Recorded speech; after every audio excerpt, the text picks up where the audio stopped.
Hello, my friend. What if I told you that the best years of your life could be the ones everyone else calls retirement? Think about it for a moment. There comes a time in life when silence becomes a friend. When the house grows quieter and the world moves a bit faster without us. But does that mean we fade into the background? Or is it an invitation to finally live life on our own terms? Not just independently, but elegantly. Not just quietly, but with grace and wisdom. Here's what most people don't tell you about aging. Society expects you to slow down, to become invisible, to need help. But what if you chose a different path? If you've ever wondered how to live a fulfilling life after 60. A life where you wake up excited, not just grateful to be alive.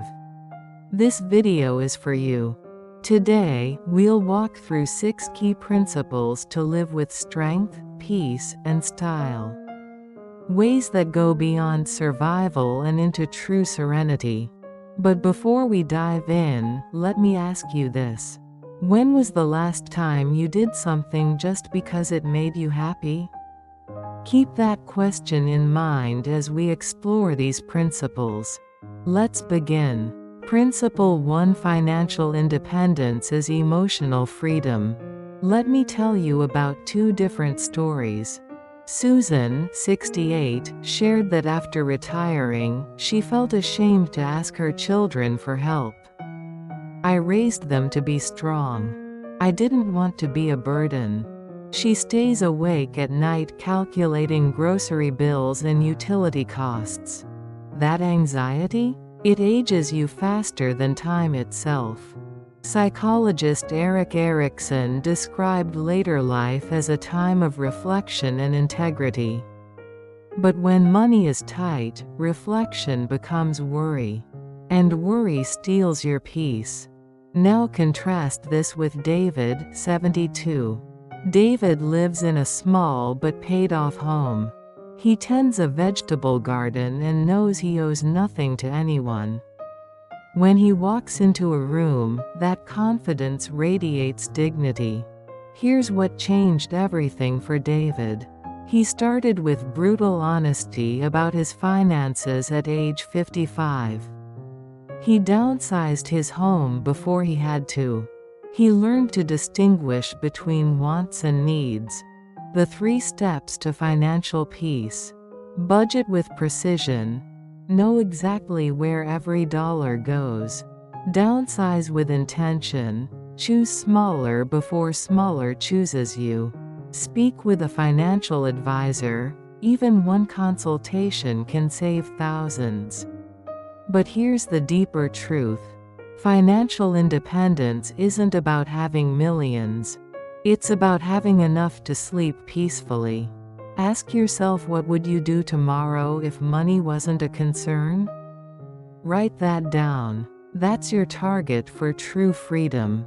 Principle 2: Keep learning. It keeps you alive inside. Can you guess what the number 1 regret is among people over 70? I wish I hadn't stopped trying new things. Intellectual curiosity is youth preserved. Margaret, 75, takes online art history classes every Tuesday. When I learn something new, she says, I feel awake. Her eyes light up when she talks about Renaissance painters. That spark? That's what keeps her young. A Harvard study followed 1,000 people for 30 years. The finding? Lifelong learners had higher cognitive function, better emotional resilience, and lived longer, happier lives. Compare that to those who say, I'm too old for that. Their worlds shrink. Their days blur together. They become spectators of life instead of participants. But here's the beautiful part. You don't need to go back to college. You don't need to learn quantum physics. Robert, 69, learned to paint watercolors at 65. He's not Picasso, but every Sunday, he sits by his window and paints what he sees. It's not about being good, he says. It's about being present. Simple ways to keep learning. Try a community workshop. Download a language app and learn Spanish. Watch YouTube tutorials on something you've always wondered about. Join a book club at your local library. Take up photography with your phone. Learning keeps the spirit vibrant. It says I'm still here. I still care. I'm still growing. Challenge for you: what's one thing you've always wanted to learn but never tried? This week, take the first step. Principle 3: Emotional boundaries are the pillars of self-respect. Here's a question that might sting a little.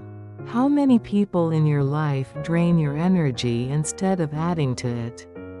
Linda, 67, often felt exhausted after weekly calls with a lifelong friend. She only called to complain, never to listen. Every conversation left me feeling heavy. For years, Linda thought loyalty meant enduring negativity. At this stage in life, time is precious, more precious than gold. Psychologist Dr. Henry Cloud writes, "Boundaries define where I end and someone else begins." The harsh truth: some relationships are habits, not treasures. George, 70, gradually reduced contact with people who left him feeling empty. He focused on friendships that brought mutual joy. "I realized I was trying to water dead plants," he said. "Now I tend my garden with people who want to grow." Signs you need stronger boundaries. You dread certain phone calls. Certain people always leave you feeling depleted. You say yes when you mean no. You feel guilty for wanting peace. The boundary formula: recognize the pattern. Notice how you feel after interactions. Set clear limits. I can talk for 20 minutes, then I need to go. Don't explain yourself to death. No is a complete sentence. Invest in relationships that energize you. You don't owe everyone your time. You owe yourself peace. Remember, setting boundaries isn't selfish. It's sacred. It protects your ability to love the people who truly matter. Principle 4: Nurture your body as your lifelong companion. Pop quiz: what's the difference between aging and deteriorating? The answer might surprise you. Frank, 73, takes daily walks at the park and eats more greens than meat. "I may not run marathons," he laughs, "but I feel good walking upstairs." Last month, he helped his neighbor move furniture. At 73, the CDC recommends 150 minutes of moderate activity per week for seniors. But here's what they don't emphasize enough. It prevents falls, improves mood, enhances sleep, and maintains independence. The contrast is stark. Dorothy, 71, stopped moving when her knees began to ache. Within 2 years, simple tasks became overwhelming. Inactivity led to dependence, fatigue, and avoidable illness. But here's hope. It's never too late to start treating your body better. Physical wellness doesn't require a gym membership. Stretch in your living room while watching TV. Dance to old songs in your kitchen, yes, really. Take the stairs when possible. Drink more water. Your body is 60% water, not coffee. Get sunlight for 15 minutes daily. Martha, 68, started with chair exercises after a hip replacement. 6 months later, she was walking her dog again. "I realized my body wasn't broken," she said. "It was just neglected." Your body is your home for life.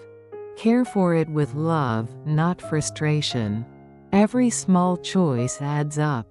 This week's challenge: add one small movement to your daily routine. 10 squats while coffee brews. A 5-minute walk after lunch. Your future self will thank you. Principle 5: make solitude sweet, not lonely. What's the difference between being alone and being lonely? Everything. Nancy, 70, lost her husband 5 years ago. At first, the silence was unbearable. Every empty chair was a reminder of loss. But slowly, she began to fill the silence with meaning. Books that transported her to other worlds. Music that stirred her soul. A cat named Lucky who purrs on her lap while she reads. I learned the difference, she says now. Loneliness is being unwanted. Solitude is choosing yourself. The philosopher Blaise Pascal once wrote, "All of humanity's problems stem from man's inability to sit quietly in a room alone." The transformation happens when you stop seeing solitude as punishment and start seeing it as privilege. Creating your solitude sanctuary. Decorate your space with things that bring you joy. Create daily rituals: tea in the afternoon, a walk at dusk. Keep a journal of small daily gratitudes. Listen to music that moves your soul. Tend to plants, they respond to love. James, 74, lives alone but says he's never lonely. I have conversations with books, arguments with the news, and celebrations with my coffee every morning. When you learn to enjoy your own company, you become truly free. You stop needing others to complete you. You become complete on your own. Principle 6: stay connected but on your own terms. Here's a modern paradox. We're more connected than ever, yet loneliness is epidemic. Evelyn, 76, lives alone but speaks with her granddaughter on video chat every weekend. We don't talk about serious things, she laughs. We talk about her cat, my garden, silly TikTok videos she shows me. It makes me feel young. Research shows social connection boosts immune function and lowers depression risk by 50%. But this is crucial: it must be meaningful, not just frequent. The difference between connection and contact. Contact: constant texting in family group chats with no real substance. Connection: deep conversations that leave you feeling understood. Harold, 72, volunteers at the library twice a week. He helps people find books and answers questions. I'm useful again, he says. That feeling is worth more than any paycheck. Ways to create meaningful connections. Reconnect with an old friend you've lost touch with. Volunteer for a cause you care about. Join a club centered around your interests. Mentor someone younger in your field. Write letters: actual handwritten letters. The golden rule of senior social life. Seek quality, not quantity. Stay part of the world while honoring your own rhythm. Maria, 69, hosts dinner for 3 friends once a month. We talk about everything: books, politics, grandchildren, dreams we still have. These 4 women have been friends for 20 years. That's connection gold. What wisdom do you carry that the world needs to hear? Charles, 78, started writing letters to his great-grandchildren. Not about his accomplishments, but about lessons learned from his mistakes. I want them to know it's okay to fail, he says. I want them to know how to get back up. Your legacy isn't just money or property. It's wisdom. It's stories. It's the part of you that lives on in others. Simple ways to share your legacy. Write down family stories. Teach a skill to someone younger. Volunteer to share your professional expertise. Record voice messages for future birthdays. Plant a garden that will outlive you. Helen, 74, teaches piano to neighborhood children for free. Music gave me joy for 70 years, she says. I want to give that gift forward. Let me leave you with this truth. Aging is not a decline. It is an unveiling of who you are without noise, without pressure, without needing to prove anything to anyone. You don't need to be needed to be valuable. You just need to be at peace with who you've become. So live simply, live wisely, live with your head held high and your heart at ease. The world tells you to slow down. I'm telling you to live fully, just differently. Your homework this week. Choose one principle from today's video. Take one small action, and notice how it changes your day. Now I want to hear from you. Are you already living like this? Or are you just beginning to try? What's the biggest challenge you face in living independently and elegantly? Share your thoughts in the comments below. Your story might be exactly what someone else needs to hear. If this video resonated with you, hit that subscribe button. We're building a community of people who believe the best chapters can come after 60. And remember, you're not getting older, you're getting freer. Until next time, live elegantly.